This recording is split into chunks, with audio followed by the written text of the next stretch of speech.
Unjuk rasa menentang kuota lapangan pekerjaan di Bangladesh yang memicu kerusuhan meluas telah menewaskan sedikitnya 200 orang. Jumlah penangkapan terkait kerusuhan itu pun bertambah dengan sejauh ini nyaris 1.200 orang ditangkap otoritas berwenang setempat. Seperti dilansir AFP pada Selasa 23 Juli 2024, aksi yang awalnya merupakan unjuk rasa menentang kuota penerimaan yang dipolitisasi untuk pekerjaan di pemerintahan Bangladesh telah berkembang menjadi kerusuhan terburuk pada masa jabatan Perdana Menteri Sheikh Hasina. Menurut perhitungan AFP juga berdasarkan data korban tewas yang dirilis kepolisian dan rumah sakit setempat, sedikitnya 173 orang tewas dalam rentetan tindak kekerasan selama kerusuhan di Bangladesh beberapa hari terakhir. Terdapat beberapa personil kepolisian di antara korban tewas itu juga. Apa penyebab protes rakyat Bangladesh? Apakah fenomena ini krisis yang selama ini terpendam, dan protes rakyat Bangladesh kali ini akan berhasil melengsarkan Perdana Menteri Sheikh Hasina? Untuk membahasnya kami terhubung dengan Bung Hasbi Aswar dari Geopolitical Institute. Kita sapa terlebih dahulu. Assalamualaikum warahmatullahi wabarakatuh, Bung Hasbi. Assalamualaikum warahmatullahi wabarakatuh. Baik Bung, terkait demo berdarah yang di Bangladesh beberapa hari terakhir, juga dilaporkan ratusan orang meninggal dan juga tadi ribuan orang ditangkap. Dilaporkan juga sejumlah fasilitas rusak, gedung-gedung juga hingga jalanan dan jembatan juga ikut mengalami kerusakan. Menurut Anda Bung Hasbi, apa penyebab krisis di Bangladesh ini? Ya, ada dua ya, Bung Anggi, penyebab jangka pendek dan penyebab yang sifatnya jangka panjang atau struktural. Kalau yang pertama yang jangka pendek itu yang kita dapatkan isunya adalah karena pemerintahan Sheikh Hasina itu membuat kebijakan untuk memberikan kuota 30% lapangan pekerjaan di pemerintahan ya atau di eh, di pegawai negeri sipil begitu dari veteran perang Bangladesh melawan Pakistan tahun 1971. Jadi memprioritaskan begitu kira-kira eh, apa warganya yang veteran perang, keluarga dari veteran perang. Yang itu tidak disetujui oleh mahasiswa, pada khususnya yang ikut terlibat dalam aksi ya, yang banyak terlibat, dan termasuk partai oposisi, Partai Nasionalis Bangladesh yang juga mendukung aksi-aksi mahasiswa tersebut. Jadi, nah ini sebenarnya konteks dalam kerangka ini ya, dalam dalam kerangka isu yang terjadi sekarang ini atau akhir-akhir ini begitu dalam demonstrasi besar-besaran di Bangladesh. Karena mahasiswa, masyarakat yang terlibat dalam aksi tidak setuju dengan adanya ketidakadilan di dalam memberikan lapangan pekerjaan di bidang pemerintahan di Bangladesh. Itu jangka pendeknya, Bung Anggi. Dalam konteks struktural atau dalam konteks masalah yang sifatnya jangka panjang, eh, ini sebenarnya adalah fenomena gunung es ya. Gitu. Jadi banyak analis mengatakan bahwa apa yang terjadi kemarin itu atau kebijakan pemerintahan Bangladesh untuk memberikan kuota kepada 30% atau kuota 30% kepada kepada keluarga veteran perang Bangladesh itu dan kemudian protes mahasiswa itu sebenarnya fenomena gunung es gitu. Jadi cuma sekedar pemantik gitu. Kenapa? Karena ada kondisi yang sebenarnya tidak ideal di Bangladesh selama ini di bawah pemerintahannya Sheikh Hasina. Ya, kemiskinan yang jumlahnya sekitar 17%, 18% ya, sekitar lebih dari 30 juta orang di bawah garis kemiskinan dari 170-an warga, 170 juta lebih warga Bangladesh. Kemudian pengangguran yang tinggi, ada puluhan juta mahasiswa yang menganggur, yang juga susah payah pontang-panting cari pekerjaan. Terus ada korupsi yang sangat akut di Bangladesh, ada kondisi ekonomi yang juga tidak baik. Nah, di tengah problem yang sangat akut tersebut, tiba-tiba pemerintah membuat kebijakan yang eh, tidak berasaskan pada keadilan. Ini membuat masyarakat menjadi terpantik gitu. Jadi ada dua isu, eh, ada dua pemantik ya, Bung Anggi ya. Saya simpulkan yang pertama adalah pemantik tadi, ada kebijakan memberikan porsi, mengutamakan porsi pekerjaan di Bangladesh untuk keluarga veteran perang di bidang pemerintahan. Dan kemudian yang kedua adalah ada persoalan jangka panjang yang terjadi di Bangladesh, persoalan politik, persoalan ekonomi, pengangguran, korupsi, ya, yang membuat masyarakat itu akhirnya menjadi jengah, sudah marah gitu, menumpuk kemarahan mereka dan akhirnya meledak di aksi-aksi yang terjadi belakangan ini. Demikian, Bung Anggi.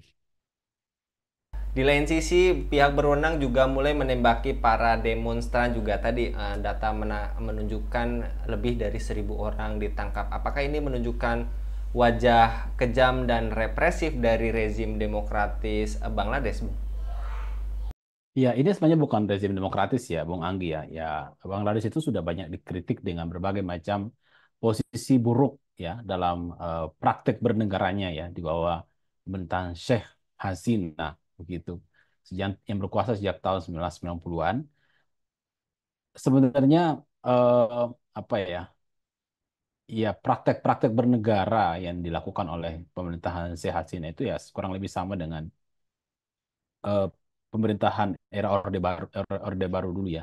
Itu di mana mereka itu fokus untuk pembangunan ekonomi, tapi mengorbankan ini kebebasan politik bernegara. Jadi kritik itu dibungkam, adanya pemuda atau mahasiswa yang sekedar mengkritik penguasa kemudian akhirnya dijebloskan ke penjara tanpa adanya pengadilan misalnya. Kemudian berbagai macam lah kira-kira ya, berbagai macam upaya pemberangusan terhadap kebebasan bicara itu sudah terjadi di Bangladesh, Bung Anggi.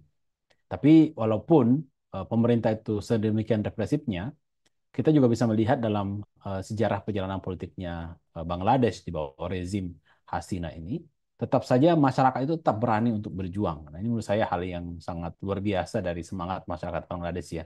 Kalangan pemuda mereka, para aktivis mereka, para pemikir mereka itu, walaupun pemerintahnya represif, menangkapi ribuan orang, bahkan tidak segan-segan membunuh para demonstran, tapi mereka tetap berani untuk bersuara, turun ke jalan untuk kemudian melakukan aksi-aksi, Bung Anggi. Nah, jadi karakter politik represif otoriter dari pemerintahan Hasina ini memang saya kira bukan hal yang diperdebatkan lagi Bung Anggi, tapi ini adalah suatu hal yang terjadi dan sudah menjadi kritik ya dari berbagai lembaga-lembaga internasional. Dan terakhir Bung Asbi, apa pelajaran yang bisa kita ambil sebagai kaum muslim atas krisis yang menimpa Bangladesh? Ya, sebelum masuk ke situ, Bung Anggi, saya ingin sedikit merespon ya.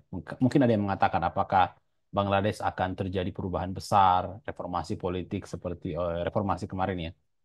Sejauh ini kalau kita melihat narasi-narasi dari kaum demonstran itu mereka hanya fokus kepada penolakan terhadap kebijakan ini tadi memprioritaskan keluarga veteran tadi ya. Itu yang pertama. Yang kedua isu yang mereka angkat itu yang kita lihat ya di media itu kebanyakan terkait dengan ini tuntutan untuk melepas sebagian demonstran yang ditangkap begitu Bang Anggi. Walau alam saya tidak tahu apakah itu memang isu yang sengaja sengaja di blow up ya atau dibiarkan oleh oleh pemerintah karena pemerintah yang represif itu kan tidak akan membiarkan opini itu yang keluar atau media yang keluar itu adalah media atau opini yang merugikan mereka gitu. Tapi kalau ada yang mengatakan ada yang bertanya bagaimana masa depan politik Bangladesh di aksi ini, apakah akan terjadi perubahan besar? Saya belum melihat ada seruan-seruan besar ya, narasi-narasi besar untuk melakukan revolusi atau reformasi politik begitu, untuk menjatuhkan atau menurunkan Hasina gitu. Mungkin karena mereka masih sangat kuat ya. Jadi negara-negara otoriter ya termasuk Bangladesh itu kan biasanya diikat kuat oleh militer begitu dan militer itu tidak segan-segan melakukan tindakan represif yang sangat kuat gitu. Bahkan bahkan pernah Hasina itu sudah beberapa kali berupaya untuk digulingkan termasuk kudeta militer tapi belum juga berhasil sampai hari ini. Artinya apa? Perlindungan militer terhadap Hasina ini itu sangat kompak dan sangat kuat, ya, Bung Anggi gitu. Nah, sehingga yang terjadi adalah belum ada tanda-tanda perjuangan masyarakat di sana itu memiliki peluang untuk melakukan penjatuhan atau penggulingan terhadap rezim Hasina. Nah, tapi eh, pelajaran penting yang kita bisa ambil dari sini ya, untuk pemirsa sekalian, adalah bahwa eh, apa namanya dalam sebuah negara di mana apa namanya, di mana pemerintahnya itu tidak bisa menjamin kebutuhan-kebutuhan masyarakatnya, sekuat apapun negara sekuat apapun, seotoriter apapun negara itu ada masanya di mana masyarakat akan melakukan perlawanan terus-menerus sampai akhirnya tumbang. Itu jadi semua negara otoriter, Bung Anggi dan pemirsa sekalian, semua negara otoriter itu tidak akan pernah bisa tenang, gitu. Tidak akan pernah bisa tenang. Mereka pasti akan selalu menghadapi perlawanan-perlawanan dari masyarakat. Dan sejarah selalu membuktikan bahwa masyarakat itu akan selalu menjadi pemenang dalam setiap eh, pertempuran-pertempuran melawan rezim-rezim otoriter.